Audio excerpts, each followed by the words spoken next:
Shuning uchun aytyapmiz-da, boy 10 ming dollar ehson qilib turib 10 mingta savob olsa, kambag'al 2 dollar ehson qiladi, o'sha 10 mingtadan ko'proq savobni oladi. Chunki bor yo'g'i 2 dollari bor edi shu yerda. Ma'qulmi? Bizda saxovat, xayr ehson desa, hali puli yo'q odam deb o'tiraveradi. Menga daxli yo'q buni.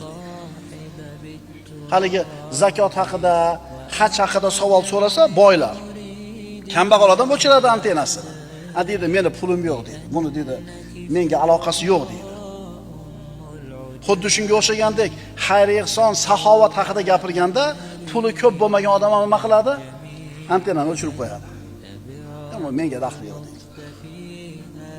Lekin ko'ryapsiz, Rasululloh aytibdilar, 1 dirham savobda 1000 dirhamdan o'zib ketdi. Nima uchun? Borini beruvdi-da. Demak, o'zlarini qo'yib, o'zgalarni ixtiyor qiladi, isor qiladi.